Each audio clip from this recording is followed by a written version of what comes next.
O Senhor, irmãos e irmãs, uma alegria poder estar com vocês nessa manhã para celebrar o nome do Senhor Jesus. Eu queria te convidar, em nome de Cristo, a abrir a sua Bíblia na primeira carta de Pedro. Eu vou ler um texto que está no capítulo 2. Primeira carta de Pedro, capítulo 2.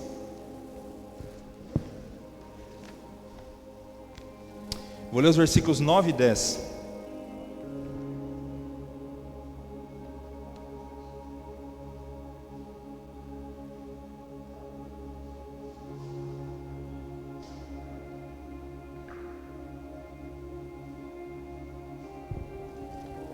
Primeira Pedro, capítulo 2, versículos 9 e 10. Diz assim a palavra de Deus: Mas vós sois geração eleita, sacerdócio real, nação santa, povo de propriedade exclusiva de Deus, para que anuncieis as grandezas daquele que vos chamou das trevas para a sua maravilhosa luz. Antigamente não erais povo, agora sois povo de Deus. Não tinhais recebido misericórdia, agora recebeste misericórdia. Amém? Queria te convidar a orar nesse momento. Vamos pedir para que o Senhor fale conosco essa manhã por meio da sua palavra, que Ele use essa porção do Evangelho para ministrar no nosso coração. Queria te convidar a fazer essa oração comigo, no nome de Jesus. Senhor, honras e glórias sejam dadas ao Teu nome, Pai. Nós Te exaltamos, Deus, porque é perceptível a Tua presença no nosso meio.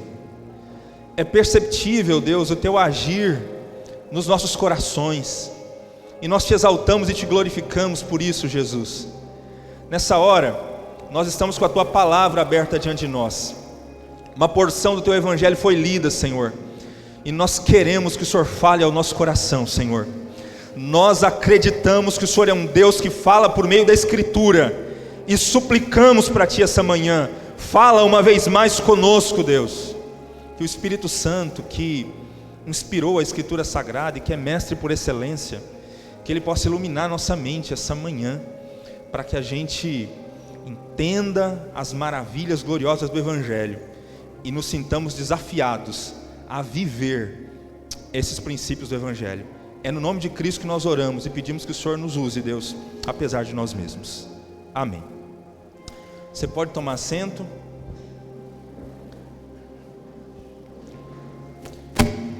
Irmão, mais uma vez eu glorifico a Deus por essa oportunidade de congregar com vocês essa manhã.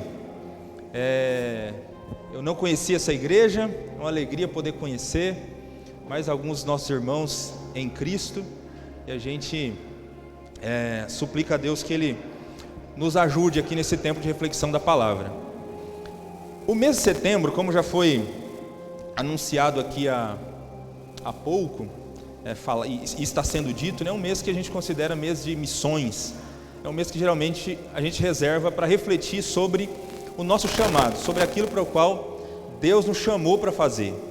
E eu queria hoje, à luz desse texto de 1 Pedro que eu acabei de ler, convidar você mais uma vez a refletir comigo sobre isso, a que a gente reflita um pouco sobre o nosso chamado, sobre aquilo para o qual Deus nos convocou como cristãos e como discípulos. Então, a proposta é refletir sobre esse tema à luz desse trecho da primeira carta de Pedro.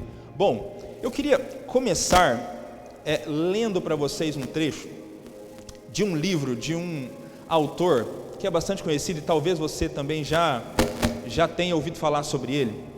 É um autor que era ateu e que se converteu a Jesus, e que logo depois da sua conversão, um dos primeiros livros que ele escreveu foi um livro com o título Cristianismo Puro e Simples. Eu estou falando do C.S. Lewis. Depois que ele se converte a Cristo, um dos primeiros livros que ele escreve é o livro Cristianismo Puro e Simples. E num determinado trecho do livro, ele diz que depois de fazer uma releitura da Bíblia Sagrada, ele chega a uma conclusão sobre qual é o resumo da história bíblica, o resumo da narrativa e do plano de Deus. Eu quero ler apenas esse trechinho do livro dele. ele diz assim, ó, ele escreve, né, que lendo a Bíblia, ele entende que nós cristãos estamos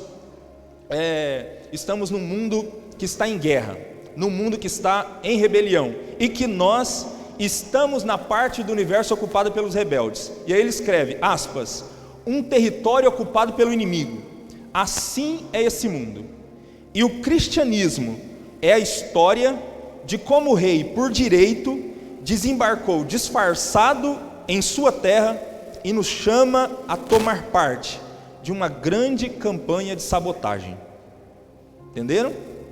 Uma terra ocupada pelo inimigo. Assim é o mundo que nós vivemos. E o cristianismo é a história de como o rei, por direito, desembarcou nessa terra e nos chama a tomar parte de uma grande campanha de sabotagem.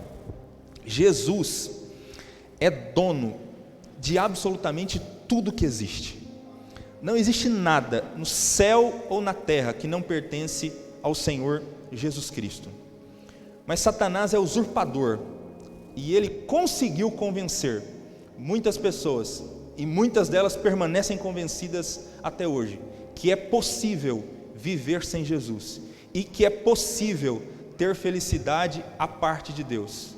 E exatamente porque ele conseguiu convencer, ele lidera um grande exército de pessoas que está em rebelião contra Deus e contra o seu rei, contra aquele que é dono de absolutamente todas as coisas. Esse resumo que o C.S. Lewis fez da história da Bíblia Sagrada é o pano de fundo, por exemplo, da Grande Comissão. Lembra a Grande Comissão, quando Jesus desafiou a sua igreja a pregar o Evangelho e a fazer discípulos? É o famoso indo por todo mundo, né? Façam discípulos, batizando-os em nome do Pai, do Filho e do Espírito Santo, e ensinando-os a guardar todas as coisas. Antes de Jesus apresentar essa comissão, ele faz uma afirmação. Ele faz uma afirmação para os seus discípulos antes de convocá-los à missão. E a afirmação de Jesus é: toda autoridade me foi dada no céu e na terra. Toda autoridade me foi dada no céu e na terra. Portanto, vão e façam discípulos. Então, a base da ordem que ele dá logo na sequência é exatamente essa: eu sou dono de absolutamente todas as coisas. E por que os discípulos saem em missão dizendo isso e contando isso para as outras pessoas? Exatamente porque eles reconheceram isso. O discípulo de Jesus é aquele que entendeu que não existe 1 centímetro quadrado nesse universo que Jesus não possa olhar e dizer: é meu, me pertence, porque toda autoridade pertence ao nome do Senhor Jesus. O mundo pertence ao Jesus, o mundo pertence a Jesus, inclusive aqueles que não reconhecem isso, a vida deles pertence ao Senhor Jesus Cristo, porque tudo, absolutamente tudo pertence ao Jesus. Mas infelizmente nesse mundo que pertence a Jesus, em que Jesus tem toda a autoridade, ainda existem inúmeros focos de rebelião e gente que vive como se Jesus não existisse. Daí vem então a comissão de Jesus para todos nós e o chamado de Jesus para todos nós. De maneira diferente, Pedro apresenta esse chamado que Jesus traz na grande comissão, nas versões da grande comissão dos evangelhos. E eu queria que a gente pensasse nesse chamado a partir desse texto de Pedro. Nós, quando pregamos sobre esse texto de Pedro, nós costumamos destacar bastante a primeira parte desse texto, que é o versículo 9, que é o trecho em que Pedro fala da nossa identidade, o trecho em que Pedro fala quem nós somos. Se você é alguém que se rendeu a Jesus, é um cristão, então Pedro está falando de você quando ele diz: vós sois a geração eleita, vós sois o sacerdócio real, vós sois uma nação santa e um povo de propriedade exclusiva de Deus. Esse texto está falando sobre nós. Esse texto está apresentando a identidade dos cristãos. Os cristãos foram escolhidos por Deus. Os cristãos são sacerdotes do Altíssimo. E porque são sacerdotes, têm oportunidade de falar diretamente a Deus, de conversar diretamente a Deus, e têm acesso a Deus. Os cristãos são nação santa, é um povo separado, para viver para a glória de Deus, um povo de propriedade exclusiva de Deus. Então Pedro deixa claro qual é a nossa identidade. Esses somos nós, os cristãos. Só que isso é um privilégio extraordinário, ser geração eleita, ser sacerdócio santo, ser povo de propriedade exclusiva de Deus. Só que esses privilégios trazem responsabilidades. E é por isso que esse texto, além de anunciar quem nós somos, e além de dizer qual é a nossa identidade, o texto diz para quê? Para que Deus nos fez geração eleita? Para que Deus nos fez sacerdote real? Para que Deus nos fez um povo de propriedade exclusiva dele. Qual a razão? Com que objetivo ele fez isso? Percebe que o texto tem um para quê? O texto, depois de anunciar a nossa identidade, o texto diz para quê? E aí começa, o texto apresenta então o propósito de sermos tudo isso, o propósito de termos essa identidade. Eu queria refletir então, para frente do para quê, nesse propósito, nesse objetivo para o qual Deus nos chamou e Deus nos convocou. Então, nesse texto aqui, primeiro, Pedro apresenta qual é o nosso mandato. Ele diz assim, se você tiver com a sua Bíblia aberta ainda, em 1 Pedro 2,9, 1 Pedro 2,9, depois do para quê, ele diz assim, que nós fomos chamados para que anuncieis. Vocês são geração eleita, vocês são sacerdócio real, vocês são nação santa, povo de propriedade exclusiva de Deus, para que anuncieis. Qual é o propósito da nossa eleição? Qual é o propósito da nossa separação? Qual é o propósito do nosso sacerdócio? Nós fomos chamados para anunciar. Nós somos chamados para anunciar. E a ideia presente aqui nesse verbo, anunciar, diz respeito mesmo a proclamar, a contar as boas novas, a contar as boas notícias. Sem problema. Então nós somos chamados para anunciar as boas notícias. Essa é a razão do nosso chamamento. E sabe o que é interessante nesse chamamento que Pedro apresenta aqui? Para que anuncieis as grandezas de Deus? É que esse chamado de Pedro aqui, ele faz eco a um chamado que Deus já havia feito para o seu povo no Antigo Testamento. No Antigo Testamento, se a gente der uma olhada lá no livro de Isaías, no capítulo 43, no versículo 21, aquele texto diz que o povo de Israel foi um povo chamado para anunciar os louvores de Deus.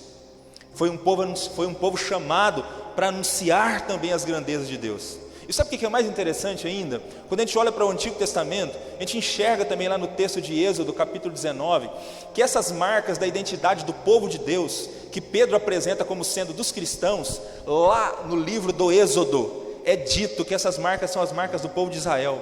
Lá é dito que o povo de Israel era um povo de propriedade exclusiva de Deus. Lá é dito que a nação de Israel havia sido chamada para ser uma nação sacerdotal. Mas por que agora, então, Pedro está dizendo que os cristãos, e aí no versículo 10, se você der uma olhada no versículo 10, ele diz assim, antigamente não erais povo, mas agora vocês são povo de Deus. Por que Deus agora está chamando alguém que não era povo, e coloca essas qualidades, que eram qualidades do povo dele, do povo chamado por ele para ser luz para as nações, e para levar o seu louvor para todas as nações? Por que agora Pedro está dizendo que essas são qualidades dos cristãos e da igreja? Sabe por quê?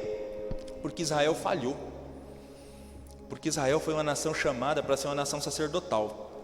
Israel foi uma nação chamada para anunciar os louvores de Deus entre as nações.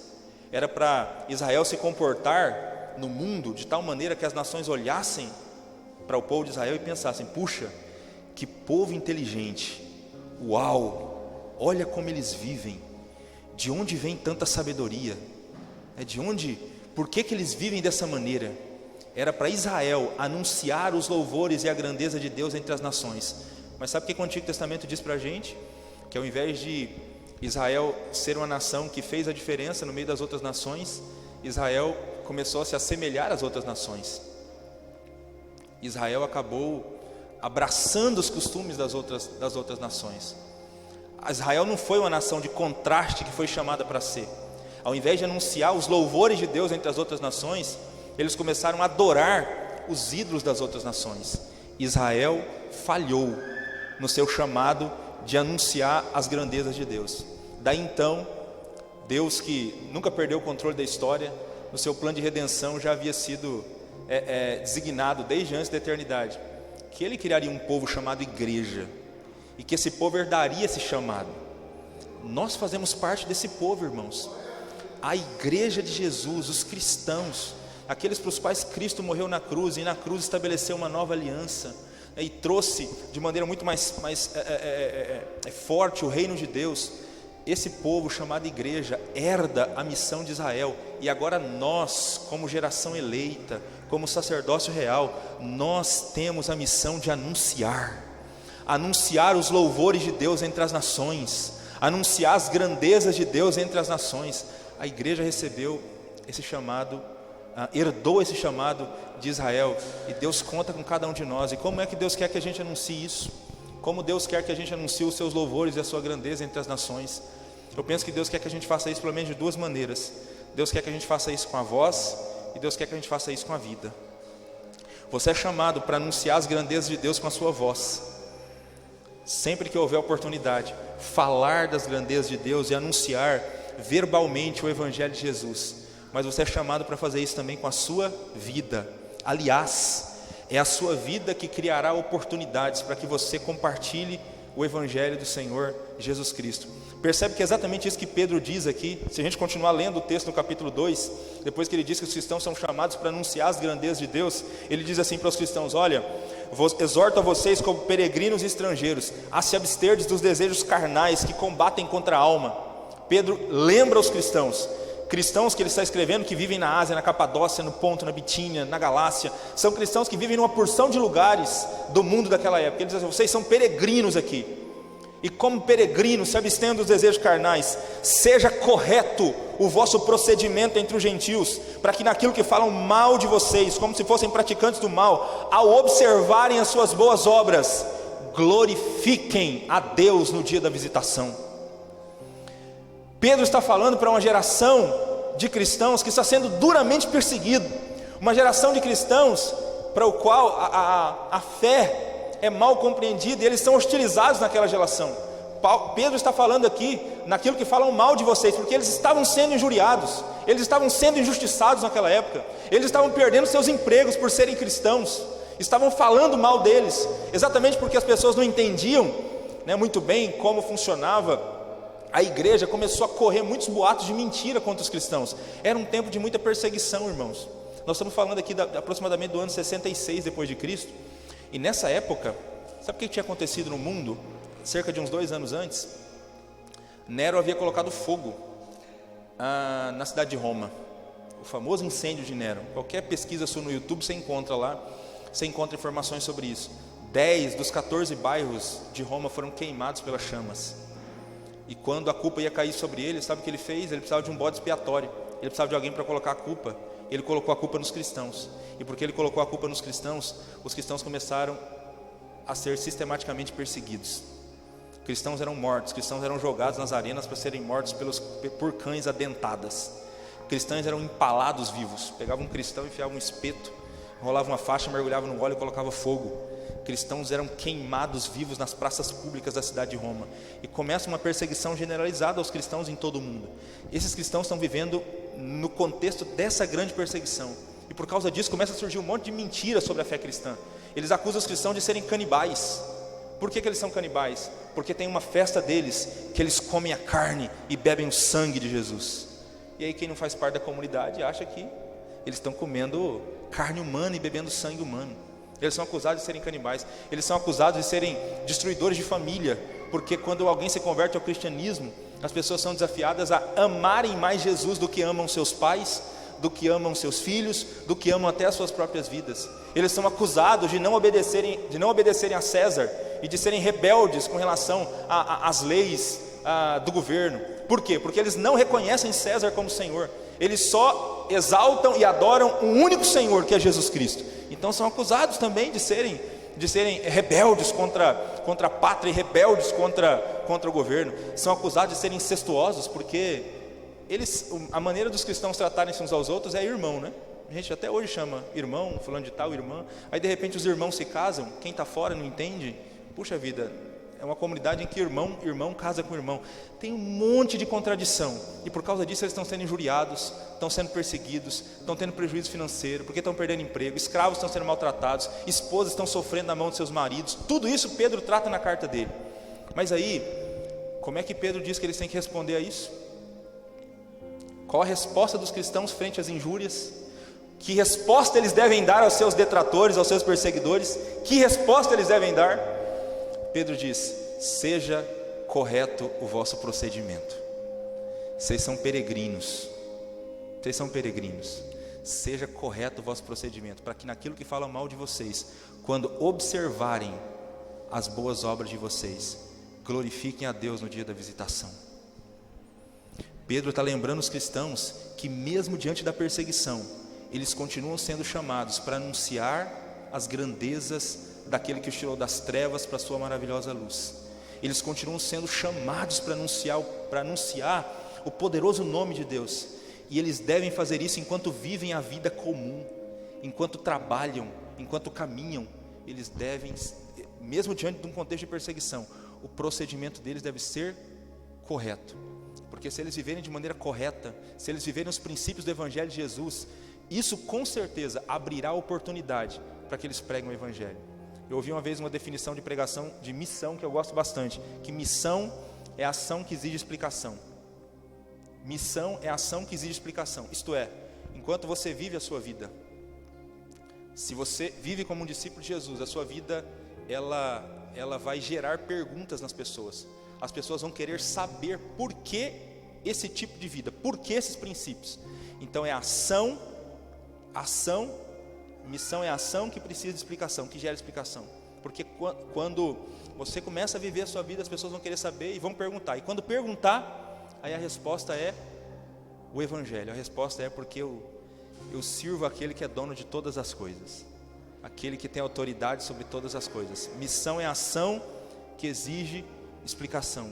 Meu desafio, o nosso desafio à luz desse texto de Pedro é anunciar as grandezas de Deus, anunciar com a voz, mas anunciar sobretudo com a vida. Gosto muito de uma fala que aconteceu num congresso de evangelização na década de 80 na Tailândia, porque a pergunta de todos os congressos de evangelização era: como ouvirão? Como ouvirão? Como ouvirão, se não há quem pregue? Aí alguém questionou nesse congresso. Eu penso que a pergunta que a gente deve fazer também nesse congresso é: o que eles veem? O que eles veem?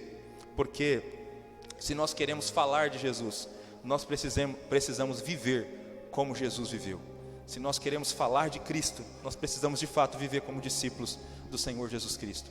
A igreja foi chamada para anunciar as grandezas de Deus entre as nações, para anunciar as grandezas de Deus com a sua voz e com a sua vida.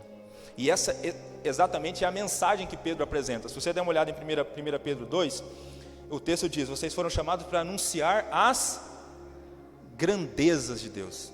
Tem uma versão bíblica que diz assim: vocês foram chamados para anunciar os atos poderosos de Deus. Não fala grandeza, fala atos poderosos de Deus. Os atos poderosos de Deus, porque exatamente essa é a ideia da palavra que aparece aqui. A palavra que aparece aqui, ela não diz respeito tanto a anunciar as qualidades morais de Deus. Não é essa a ideia. Não é tanto anunciar que Deus é amor, que Deus é bondoso, né, que Deus é misericordioso. Não é tanto anunciar essas qualidades. A palavra que aparece aqui diz respeito a anunciar o que Ele tem feito, o que Ele tem realizado. Por isso, algumas versões traduzem a palavra virtudes por atos poderosos. Atos poderosos. E que atos poderosos de Deus nós somos desafiados a anunciar entre as nações? Que atos poderosos de Deus nós somos desafiados a anunciar para aqueles que ainda estão em rebelião contra Deus?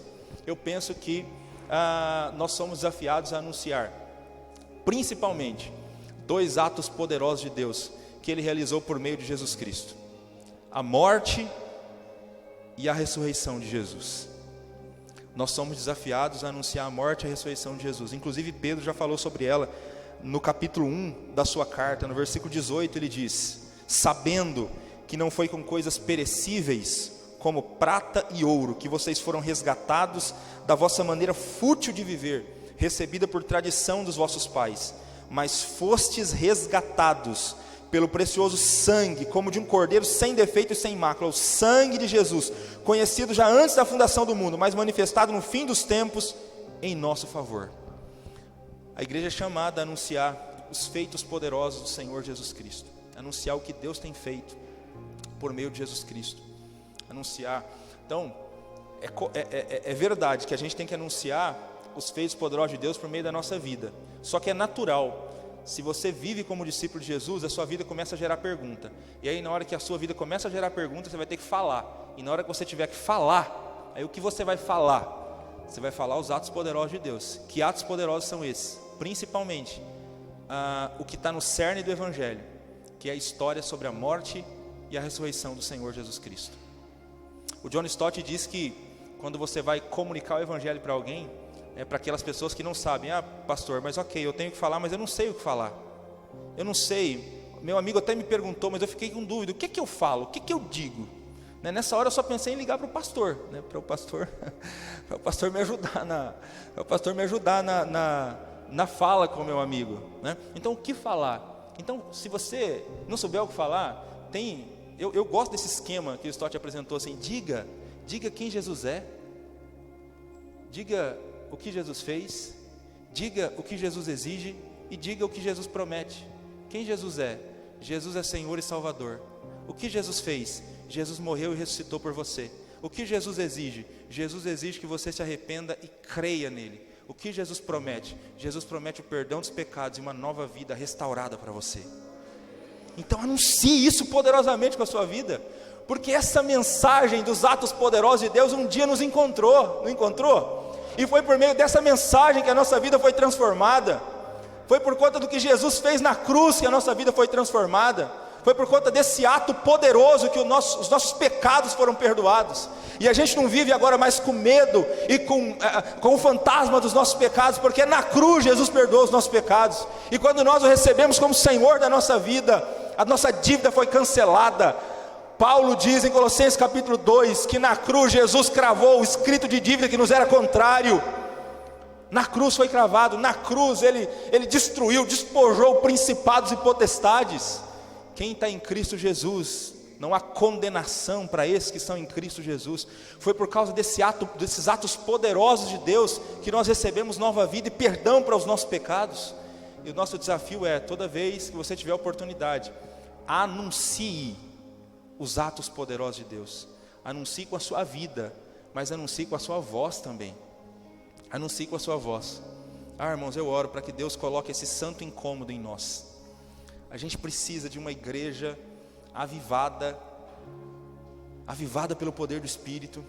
E uma igreja avivada pelo poder do Espírito é uma igreja de cristãos que sentem esse santo incômodo de falar das grandezas de Deus, de falar do Evangelho de Jesus, de falar dos atos poderosos de Deus para as outras pessoas, para aqueles que ainda estão perecendo, porque nós encontramos o remédio para curar o nosso pecado. Nós encontramos o remédio para nos livrar da ira de Deus, e esse remédio precisa ser compartilhado com aqueles que ainda enfrentam essa doença terrível chamada pecado. Que o Senhor Jesus coloque esse santo incômodo no nosso coração, para que a gente compartilhe as boas novas com aqueles que ainda não ouviram.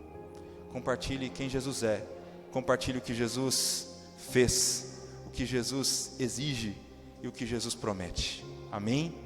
Que o Senhor Jesus nos use para isso. Qual a nossa motivação principal para proclamar o Evangelho e para anunciar essa notícia?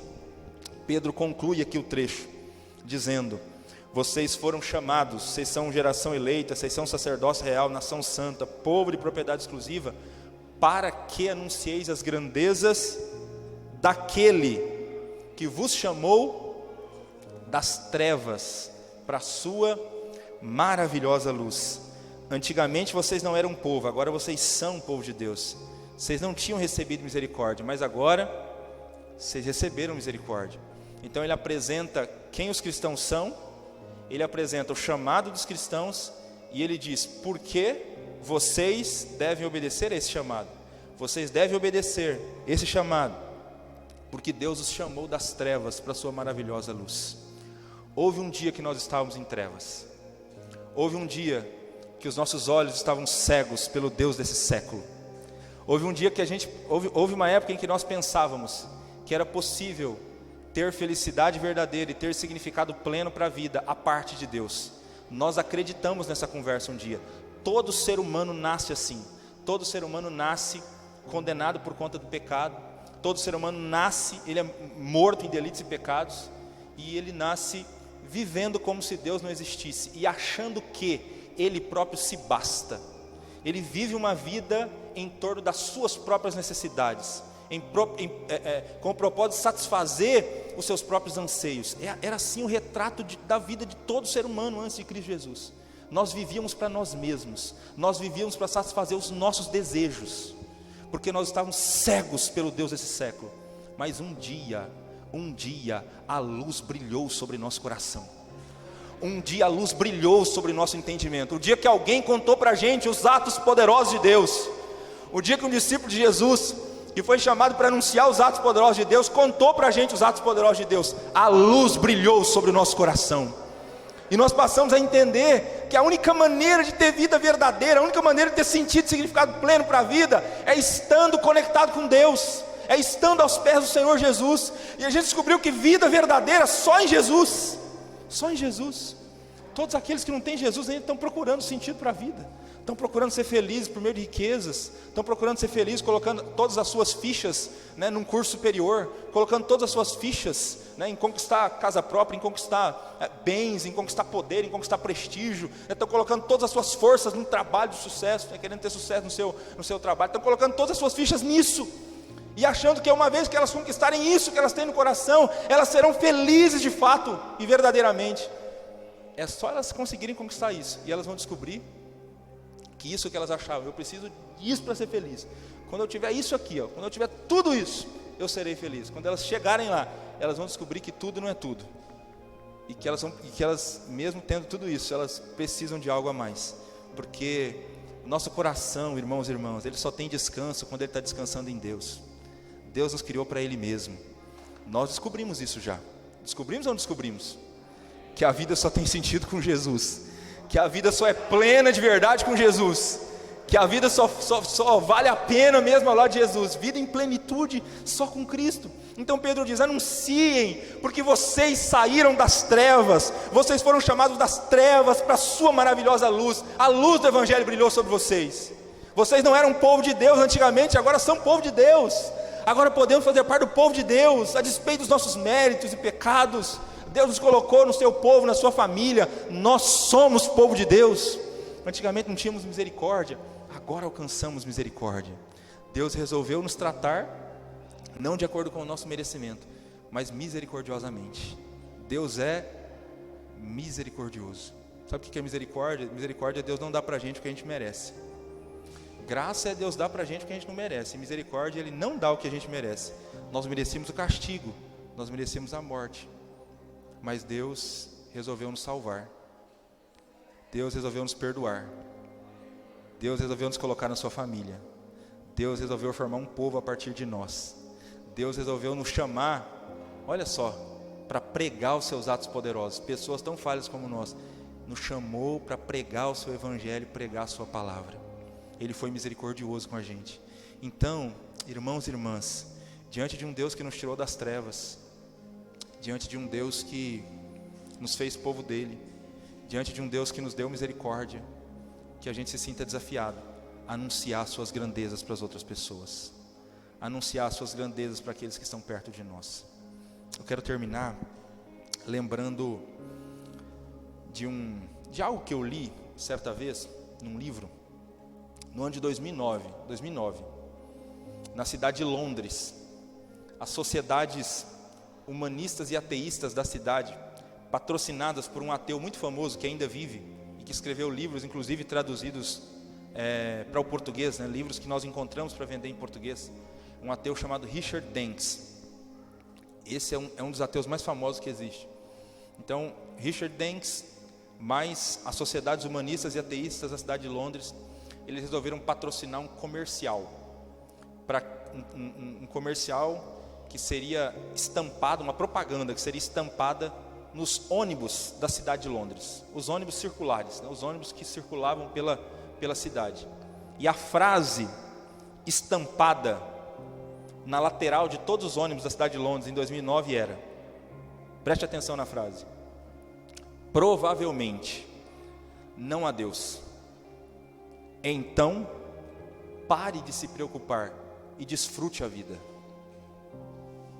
De novo, provavelmente não há Deus, então pare de se preocupar e desfrute a vida. Sabe qual é o problema dessa frase do Richard Dawkins? É lógico que ela é toda problemática, né? Já desde a primeira frase. Porque nós acreditamos que Deus existe. Nunca o vimos, mas o amamos com um amor inexprimível, como diz Pedro.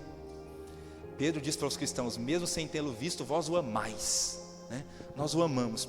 Mas essa frase, ela traz um pressuposto, ela traz incutido nela algo muito perigoso. Essa frase parte do pressuposto que cristãos são pessoas infelizes. Que o fato de acreditar que Deus existe torna as pessoas infelizes, porque as pessoas vivem oprimidas querendo agradar esse Deus. Elas vivem o tempo todo com medo desse Deus, com medo do que Deus pode fazer com elas. Elas estão o tempo todo atemorizadas, né, pensando que ao menor erro ou pisada fora da linha, esse Deus virá castigá-las.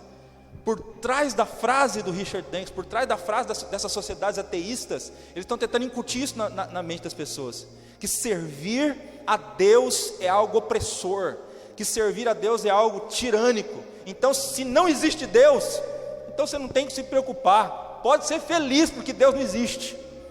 Pode ser feliz porque Deus não existe. Será que a gente concorda com isso, irmãos? Concorda com esse tipo de frase? De fato, essa frase é uma frase completamente equivocada, e esse pressuposto é um pressuposto completamente equivocado. Todos aqueles que têm Jesus no coração e que entenderam o verdadeiro Evangelho, sabem que o verdadeiro Evangelho de Jesus é libertador. O Evangelho não é opressor, o Evangelho é libertador. E aqueles que têm Jesus no coração e que foram alcançados pelo verdadeiro Evangelho, vivem a vida cristã como gente livre. Entende que são geração eleita, que são sacerdócio real, povo de propriedade exclusiva de Deus, e que estão seguros nos braços do Senhor Jesus Cristo. É só quem não tem Jesus que acha que ter Jesus é viver uma vida opressora e viver uma vida de infelicidade. Quem tem Jesus sabe que em Jesus a gente descobriu o significado para a verdadeira vida. Em Jesus nós descobrimos o sentido para a verdadeira vida. Em Jesus há felicidade. Em Jesus há felicidade. E nós descobrimos isso, irmãos. Já que descobrimos isso, meu desafio para você hoje, à luz desse texto da palavra de Deus, proclame isso para outras pessoas. Tem muita gente que sem Jesus está vivendo uma vida debaixo de opressão, que sem Jesus está tentando trazer paz para o coração e calma para o coração em coisas que de fato não trazem paz e calma para o coração. Você tem a resposta para esse anseio dessas pessoas que ainda estão em rebelião contra Deus. Meu desafio é: proclamemos isso, anunciemos isso, no nome de Jesus. Queria te convidar para ficar de pé nesse momento, para a gente orar. Queria te convidar para a gente falar com o Senhor nesse momento. Você pode falar com o Senhor Jesus, aquele que é o Senhor sobre toda a terra e todo o céu. Toda a autoridade foi dada a Ele no céu e na terra. Nós servimos aquele que é dono de tudo. Eu queria que a gente pedisse para Ele nessa manhã, queria tanto que a gente agradecesse a Ele por tudo que Ele fez por nós, mas que Ele pedisse para a gente, que a gente pedisse para Ele nessa manhã, que Ele nos ajudasse a anunciar suas grandezas com a voz e com a vida. Vamos pedir isso para Ele, no nome de Cristo Jesus. Senhor, nós temos que louvar o Teu nome essa manhã, meu Pai. Nós temos que louvar muito o Teu nome essa manhã, Senhor. Nós estávamos mortos em delitos e pecados. Nós seguíamos o príncipe do poderio do ar, aquele que opera nos filhos da desobediência. Nós caminhávamos a passos largos para a Tua ira, porque é isso que a Tua palavra diz, para aqueles que não estão em Ti. E era nesse caminho que estávamos, Deus. Nós fazíamos o desejo da nossa carne. Esse era o nosso retrato, Deus. Mas um dia, o Evangelho de Jesus foi pregado a nós. Um dia a mensagem do Evangelho foi anunciada a nós. Um dia nos contaram sobre os atos poderosos de Deus em Cristo Jesus. E esses atos poderosos de Deus em Cristo Jesus abriram os nossos olhos. O Espírito Santo abriu o nosso entendimento, e nós entendemos tudo que o Senhor fez por nós, e descobrimos quanto essa vida sem o Senhor não fazia sentido algum, meu Deus. e a maravilhosa luz brilhou sobre o nosso coração e sobre a nossa vida. A maravilhosa luz do Senhor brilhou sobre o nosso entendimento e arrancou toda a venda de incredulidade, Senhor. Nós te louvamos por isso, Deus, porque por causa disso, Senhor, por causa disso nós somos feito teu povo, por causa disso nós experimentamos misericórdia, por causa disso, Senhor, Pedro pôde escrever que nós somos geração eleita, sacerdócio real, nação santa, povo de propriedade exclusiva do Senhor. Te louvamos por isso, Deus, te exaltamos por isso, Deus, por esse privilégio extraordinário de fazermos parte da tua família, Senhor, de fazermos parte da tua família, Deus, de sermos considerados seu povo, Senhor. Glórias ao teu nome por isso, Deus, glórias ao teu nome por isso. A tua palavra lembrou a gente essa manhã também, Senhor, que nós fomos salvos para algo, nós fomos salvos com um propósito, nós fomos salvos para que anunciemos as tuas virtudes e os teus atos poderosos. Ajuda-nos, Senhor, a cumprir essa nossa vocação. Ajuda-nos, Deus, a cumprir essa nossa vocação, a cumprir com a nossa vida, Senhor, a cumprir com o nosso procedimento, Senhor, pela maneira pela qual a gente vive a vida aqui nesse mundo, Senhor, no nosso ambiente de trabalho, enquanto vivemos com a nossa família, no meio dos nossos amigos, na universidade, em todos os ambientes onde nós estivermos, Deus, que o nosso procedimento glorifique o teu nome, Senhor Jesus, para que as pessoas nos observem e queiram saber, e isso nos dê oportunidades de anunciar com a voz quem o Senhor é, Jesus, anunciar com a voz os teus atos poderosos, e desafiar homens e mulheres a se renderem a ti, Senhor, a fazerem uma aliança contigo, Jesus. Tudo é teu, Jesus, tudo é teu, Jesus, toda a autoridade foi dada a ti, Senhor Jesus. Ajuda-nos, Deus, ajuda-nos, Senhor, a conclamar aqueles que ainda estão em rebeldia contra o Senhor, para que se arrependam, e para que façam um concerto contigo. No nome de Jesus eu te peço isso, Pai. Amém. Deus abençoe vocês, irmãos. Deus continue usando essa igreja para a glória dele.